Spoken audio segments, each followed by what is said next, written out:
Hello. Hello. And welcome. Thank you for having me. Yeah, thanks for taking the time to chat. Pleasure. I've wanted to do this for a long time with you. Yeah. So I respect what you do, so Yeah, thank you so much. I am. Cage Birds EP is absolutely incredible. Thank you. Really excited to chat through it. So how did you begin creating this EP and kind of where did you start? Did you have the idea in mind at the beginning to go on an EP? I never have like a project in mind. I always will write music based on like the season I'm in, and then I think it kind of helps because if I'm productive enough within this season, then by the close of that season, or when I pivot, and when I say season, I just mean like the frame of mind, the challenges that I'm experiencing, the way that I view the world, all those things. When I go into another one, I'll look back and I'll usually have like a handful of songs that are derived from those moments within that season. And that's kind of how, that's definitely true with Cage Birds. I never was like at the start of it, okay, I'm going to make Cage Birds, it's going to be about this, and then go do the work. It's always like, I just make music and just respond to life and what's happening in my life, and then, So that's it, Yeah. Yep. And how did you land on the name Cage Birds, and what does that represent? Yeah, so one of our biggest national icon is the bird of paradise, and we call it the komo, which is like native to PNG and only found in PNG. And then I always kind of looked at like the state of our nation as that like we've been a flightless bird for forever, and I think we have so much potential and so much to offer the world and like the global markets. We've just always had poor leadership and short-sightedness, and those things are kind of like a cage and we're a bird. And then there's some songs on the project that are more like personal about like things that have prohibited me, and then there's some that are more like things that have been a cage to our community and our country.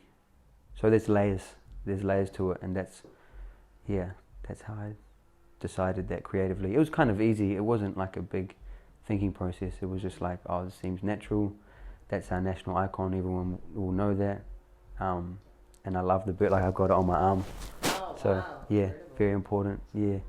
So I'd love to go track by track through the EP. There's some incredible songs on there, and I think what impresses me most about you is your distinct rapping style, and your lyricism is just out of this world. Really, you have to listen to the songs a few times to like understand the concepts, and it's really cool to delve into listening to the songs every time and like coming out with a different idea.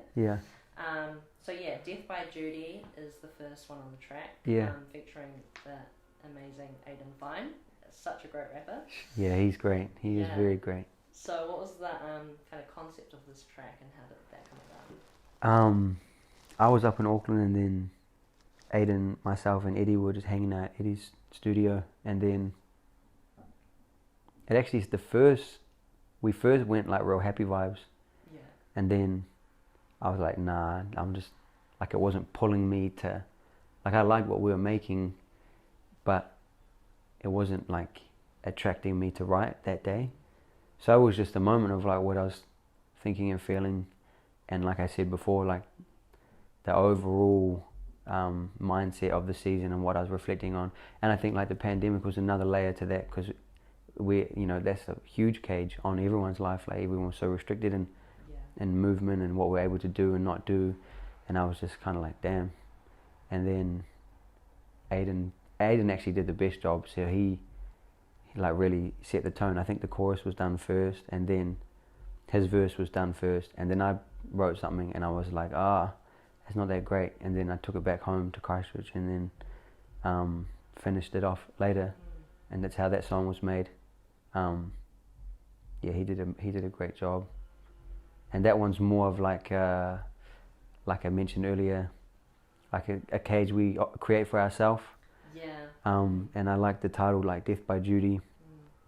And when I'm talking about the song, I always get people to picture the Jordan Peele film Us, about the tethered people. I don't know if you... That's one of my favourite films. Yeah, it's amazing. And both sort of like parts of our being have like they can't live synonymously. So there's the part of you that's like aspirational and has good positive dreams to go and achieve things, and then there's a part of you that's like negative and sort of self-loathing and doubtful and like all of those things.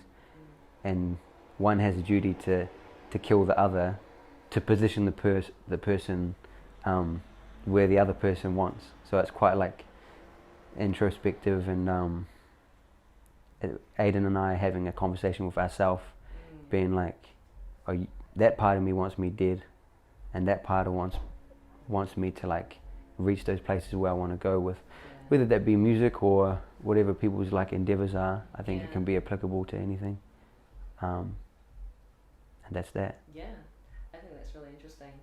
It's kind of like, I feel like we reach those transformational moments in our life, and that's when we decide what do we let go of and what do we want to continue forward with. Yeah, yeah. And yeah, you need to like continue to have those moments to grow, and I think that those moments are really important. Yeah. Yeah. Yeah, and that's what like death symbolizes, is like the burying of the person that you, like you said, you can't take into that next chapter or that next level. Like, you're going to have to kill a percentage of your doubt, because if you're that fearful in those positions that you now hold, you're not going to succeed in them. Yeah. So it actually requires you, and that's why it's death by duty. It's like it becomes your duty to establish the better person dominating the worst person of your life, if that makes sense. Yeah, 100%. That's kind of like the angle of the song. Yeah, that's really cool. And it's funny, like I always find a way to wrap like meaningful like content within like within a package that you wouldn't expect to find it in. Yeah. Guap's the same. It's like a very like pop influenced song, but when you dissect the meaning, you're like, oh damn, this guy's actually talking about something. And I think that's why I always put a lot of time and attention into my videos, like, which I've begun to develop a reputation for. And that's because I'm like, oh, you might miss it if you just listen to the song once, so let me try to show you and kind of tap into your other senses and bring you deeper into the story. 100%. And I think that's a good segue into the next one with TripAdvisor. The music video for that is absolutely insane. Like, thank you. So beautiful and so stunningly shot. Yeah, it's a track that has done really well, and yeah, one of my favorites for sure. Yeah, same. So yeah, what was that process like going into filming that video, and what does that mean to you, having that accompanying the track? Yeah, oh, it means everything. That was the most beautiful music project I've ever done, and that's like a double-edged sword, because you'll get scared that you'll never do something as good again. Right. And then you're also angry because you felt like it never got the praise that it should. I mean, there was definitely, I got some good things out of that. Yeah. But like, I just felt like it was perfect. And I'm obviously biased. But yeah, it was insane, and it was the most natural.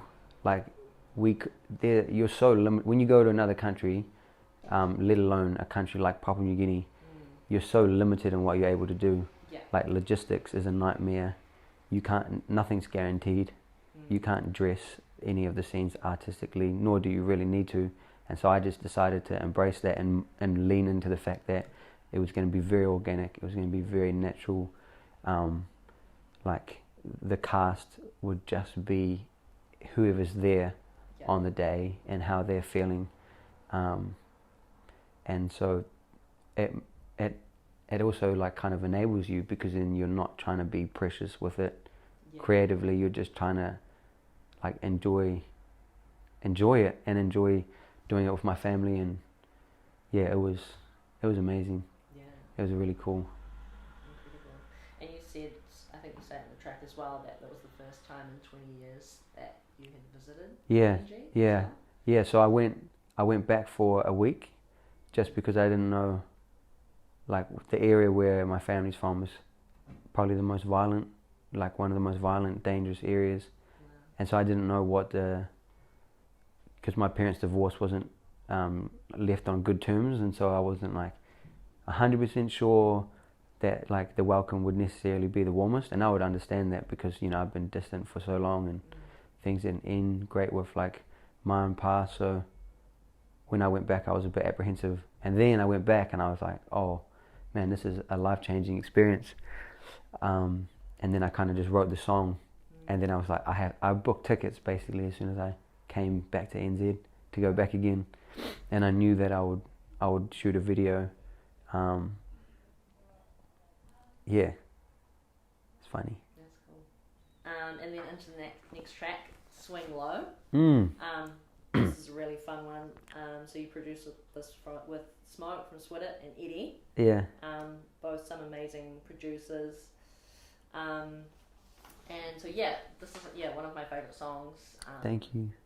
And you've mentioned that this track is kind of like having a sense of urgency with your pursuit. Yeah, yeah. So how did that concept come about, and what was your sense of urgency with your music? Yeah, kind of like, I think my oldest daughter, she was born. I got a daughter and a son, had a son recently. Oh, congratulations. And I think I was in that, thank you, I was in the, like, as a blessing, like, above all. But it's also like, it's kind of like a cage in the sense that, like, it provides limitations. And so it means that, furthermore, I have to be even more intentional now. There's another layer of like, I really can't muck around anymore. And it just like, I was kind of like, just allowing that to spill out into the music. Because it really hit me one day, and I was just like, I think there's a line in there about like, my baby's filling the diaper faster than I'm filling the bank. And I was just like, thinking financially, I was like, I have to make this fruitful, because I'm being outperformed by my daughter and the nappies. Which is like a joke, but I just used it as like a metaphor to be like, this has to start working very soon. There are points in our life where we're like, we're getting older, time is more valuable now, more than ever. Yeah. So my hairline's receding, a few greys coming in. Oh, damn. But it's time to make a change. Because I think when we're younger, we're like, when I'm like 20 or like 22, I'll be married and have kids and have the successful career that I wanted. Yeah, you're fooled into this sense of that like you have this luxury of all the time in the world, right? And you don't. And I think going back to PNG and like people dying when I was there, I had this crazy story I haven't really shared with many people, but we found a woman dying on the street. And then I came back, and within like 2 years, both my grandparents had passed, and they were like huge parental figures for me and my sister growing up. And it like awoken me again to like, this is really short, like we're not here for long. And that kind of ties into with Swing Low, that sense of urgency. I was like, it's kind of foolish thinking like, I have time. Yeah, and having kids probably helped that, to be honest. If anything, it forced me into the it's go time. Yeah, change of priorities. I guess. Yeah. And, realigning your mindset. And then we've got Winston's interlude. I'm so glad you asked about that. I'm gonna ask. Because you do stuff like that creatively, and you just think it's not gonna, because it's not a song, it's not gonna like get appreciation, but it's just a moment. Anyway, ask your question. My question is, what was the importance of having that break within the EP? I guess it's kind of like A side, B side of the EP. But kind of just honouring my relationship with Winston, my manager, because he's done so much work and invested into me and what we've been trying to do with, I guess, Vallé as a brand, and a lot of it is like, a reward is not immediate. And I was like, I really want to like recognize, and it was just him sending me a voice memo one day, because I'm always hitting him up, and I'm like, because I'm a way too anxious person, and I'm like, so what's happening with that lead? Like, what's happening with? And he's like, damn, bro. He's like, I'm just trying to wake up, like, and the time difference, because he's in Italy. So we're always either late at night or very early in the morning. Right. And I was just like, oh, it'd just be cool to also recognize him, and then also allow listeners into like kind of the grind and behind the scenes a little bit. Yeah. Absolutely. Yeah. Cool. Nice to have like the personal touch in there. Yeah. And I knew he would feel appreciated and having his name on there and stuff like. Next on the EP, WAP. Such a fun song. What inspired you to write this track is a little bit different from some of the rest of the songs. Yeah, totally. This one was something big socially was happening. Maybe I don't know. There was Black Lives Matter, and then there was something else, and then it feels like there's always something nowadays to gain everyone's attention. And I just became like and I was just having breakfast with a friend who used to work at Warner this morning, and we were talking about like every sort of industry's crippled with these funded groups and programs that appear to be benefiting the people, but they're actually just a part of the infrastructure to help them and their friends profit. And all the people fight amongst each other, and we lose out, and sort of all the people at the top of the hierarchies maintain power and are there. And it's kind of like a wave. And then there's kind of like people from the frustration mainly within Guapa is like people from within the community, where it's like, man, you're one of us and you're acting like one of them. And I could kind of like touch on a lot of the performative activism that I see, and people kind of taking advantage of like crisis for their own benefit, which I hate. So I was just venting, and that's what Guap was.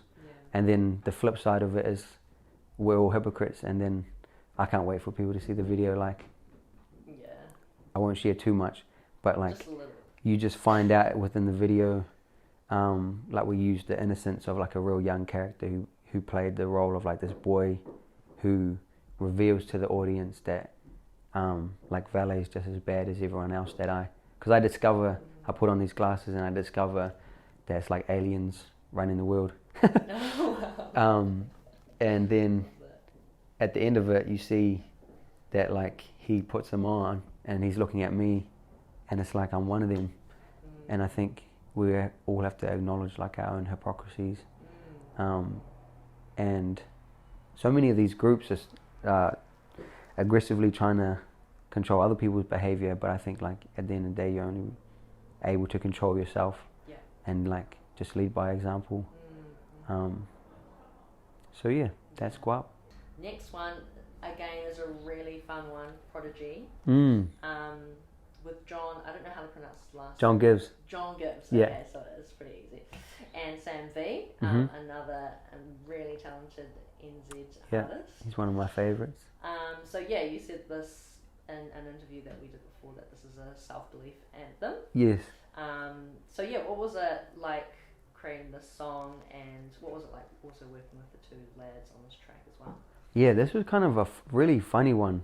Probably out of all of them, the one that I kind of had to like forcefully make it belong, but it's fortunate that when I say belong in the EP, in the context of the EP, but it's good that like the content of the song is like very relevant, because I made it a very long time ago, and with Struan and my friend called Terrence, and we were just like, it was crazy. This whole song was basically done in 20 minutes, and it originally had like a real pop chorus, and it was like quite different, and then I kind of revisited it a bit later, and I was like, oh, this could kind of like do a bit better and perform better and be like distinguish it really as like this is like a hip hop, like this is a hip hop track. And then I thought of Sam, and I thought of John, and I was like, oh, these guys would be great on it. And then I was kind of just lucky that it worked out in terms of the confidence anthem, because that's obviously a key component to like, I guess, breaking free from the cage. As you have to be your own fan for a lot of the time, and like a lot of this journey is very lonely, and like people all got their own thing going on, and so you have to really be like your own engine room and motivating yourself and pushing yourself forward. Otherwise, it doesn't happen. Yeah, how do you, I guess, lift yourself up and when you have doubts? I don't even know. Do you have doubts? But like, how do you bring yourself out of those moments and what helps you? Oh man, Lena, I don't know the answer to that one. I need you to help me. I wish I could help you. I wish I had some Steve Harvey good line for you. How do I just keep going. I don't know if I ever relinquish myself with doubt. I don't think I've done that. Yeah. There's enough belief to where I can like act on that, and maybe I just hold on to that. But there's a ton load of doubt always. Yeah. So I don't have any magic pill for you there. No, I think it's just like you just got to do it. You just got to try. Correct. Yeah. Yeah. You got to keep going. That's not really the only option, because if you stop trying, then nothing's going to happen. Right? Yeah, and hold on to moments. Like every now and again, in your pursuit of whatever you're pursuing, you'll get like these deep moments of appreciation, whether it's like a fan or a peer or someone that you look up to, and you have to not be afraid to allow that to mean a lot, because if you're someone that's like you've got pride and you can like kind of be afraid of being vulnerable and allowing someone's compliment to impact the way that it can, and you kind of limit it, but you kind of like rob yourself in that sense. Like for example, I got to have a little interaction with Ebro from Apple Music, which was crazy because I'd grown up watching his interviews, interviewing all my favorite artists, and then for him to like your music, I could respond to that one or two ways. I could go, or maybe more ways. I could be like, oh, you know, I already knew that, or like shrug it off, or like not let it be impactful. Right. But I decided, I was like, these moments come few and far between, and I want to use anything that I can as fuel to help me on the journey, because you're in a freaking dry desert sometimes, and just kind of looking back and reminding yourself of those little moments can help. So there's your magic pill. But it doesn't take the doubt away, it just helps you go forward, I think. It is important to reflect on some of those achievements and really take it in, because life is so fast paced, it's easy to just try and go to the next thing, but absolutely. Cool. Alright, we've made it to the last song on the EP, 675, or do you pronounce? No, that's it. 675? Yeah, that's it, yeah. With standard? Yep. Great, nailed it. So what does that mean? Yeah. And how did the collaboration with Standard? So Standard's obviously Kiwi trio. Yes. Lads. Yeah. But an incredible artist. So how did that come about?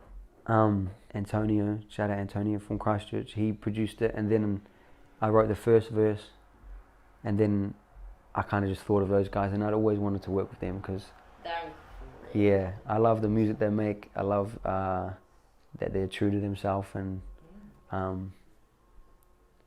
they're just great dudes. So I was like, I always wanted to work with those guys. And then that song's basically kind of like if TripAdvisor is like the personal reconnection journey with my culture, then this is a more like broader perspective, and I'm kind of like, I touch on a lot of like the cages that sort of entrap the country as a whole, more so than like my individual life and experience and stuff. So I talk about some social issues, economic issues, like I reference a story about someone coming to our country, like we'll welcome it if there's the intention of adding value. It's just that often, people come with, I'm talking about like foreign investors that just want to make money and take all our fish and leave nothing for the locals, and money comes back into Papua New Guinea. And I talk about those, and then I just wanted Standard to sort of like